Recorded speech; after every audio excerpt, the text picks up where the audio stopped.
Welcome back to FurmanPaladins.com here in Orangeburg, where the Paladins have defeated the South Carolina State Bulldogs by a score of 30-20. It was a very hard-fought game. The Paladins dialed it up in the second half on defense, had some very strong defensive play using blitz packages, and also it was the Jarius Holloman show today. Interception, a return for a touchdown, also a punt return for a touchdown. Paladins sealed the deal to head to Fargo, North Dakota, to take on North Dakota State.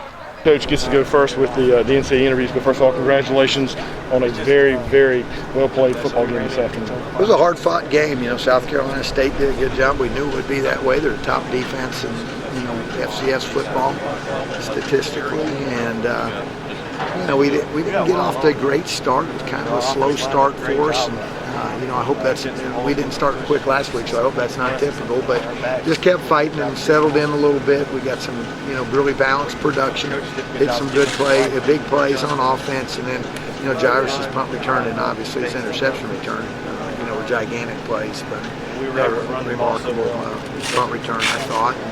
We're solid in the special teams. We tackled, pretty well after a while. We didn't tackle great the first half, and so it turned out pretty good.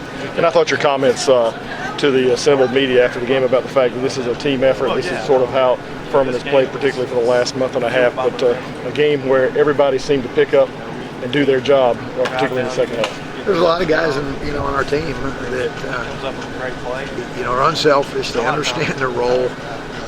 They work hard in practice, and they know that they got a good chance of getting in the game in a critical time, and there's a sense of urgency when they go out and practice. And so, I'm not surprised by any of the guys that come in there and do well. The guys are doing a great job of coaching staff-wise, and so it's fun when it's like this. It's fun when you got guys that come in there and contribute. When somebody can't go, we get somebody else in there. It's a very rewarding team effort. All right, and then next week, a little plane trip up to Fargo, North Dakota, obviously playing the Bison, but your thoughts about it as you move forward in the playoffs?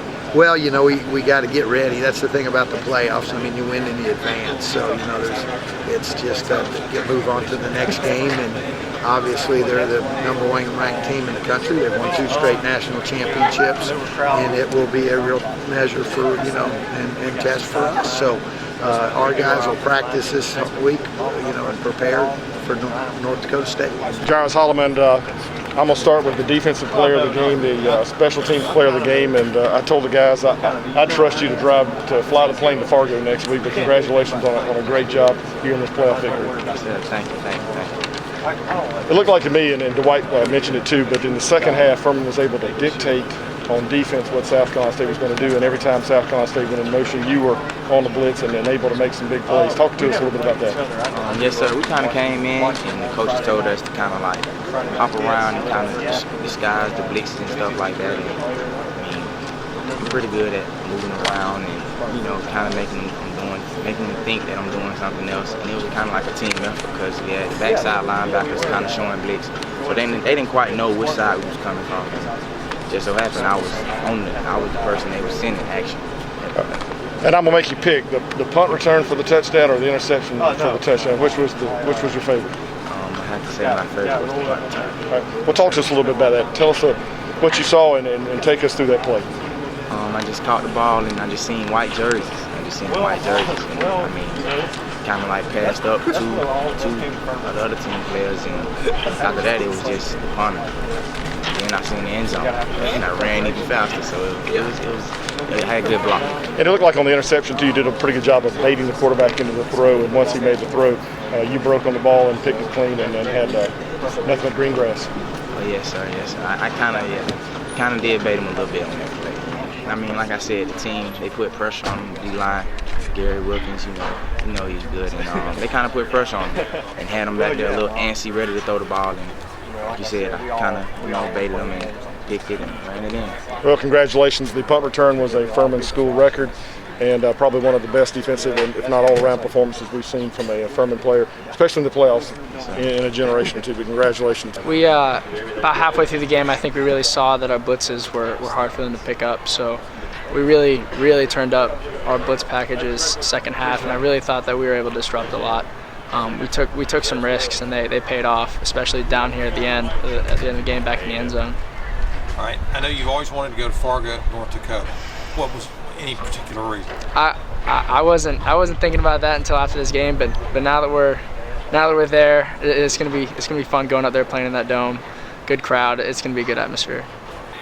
Cohen 5 yards deep in his end zone, takes a snap, gonna throw. He's hit in the backfield, throws it to Smith, who makes the catch in the end somehow, gets out and up to the 4-yard line. This is the Three Musketeers days. You Jairus, you were blitzing. Carl was blitzing. It was blitz city, but it worked. Particularly in the second half, that really just gummed up their works. Talk about that. Well, you know, we practiced it all week to get after them. You know, came out with good ball. First half and the second half, you know, coach decided throwing a couple of other blitzes. So, you know, we got after them. You know, studied them all week with Coach Lindsay. Lineman techniques. I mean, it was a perfect setup every time. That's 5 yards we'll take. Listen, I can forget what time it is after looking at my watch. So it's Thursday. Yeah, that's right. 1st and 15. Throw. Quick shot complete to the left side, and they'll get that 5 yards back. Merrick Hemingway, the tight end, on this catch. 2nd down and 10, and now they're going really quick. We got to be ready for it. We got to get our play called. You've got what you want in the backfield. Handoff on 2nd and 10, and they give it to Dondra Lewis Freeman. He gets 5 yards to the 30. Marcus McMorris on the stop. 7:48, 7:47. Clock continuing to run. 3rd down and 5. Now the pistol, they'll look to the sideline. Outside or near side hash. 2 receivers each side. Now they'll bring Lewis from behind the quarterback Q up to his left. Snap, 3rd and 5, here we go. Looking, pressure coming. And he gets away from one, but he won't get away from the second one. Marcus McMorris ate him up for the sack. Back inside the 25. There's a Farm Bureau Insurance 3 and out, and it came at about the best time possible for the defense. Bringing the pressure. They're playing McMorris at the linebacker spot again, by the way, today. We're starting to see that Sanford playbook come back out again. If you recall, when McMorris has had his breakout game, national player of the week on defense,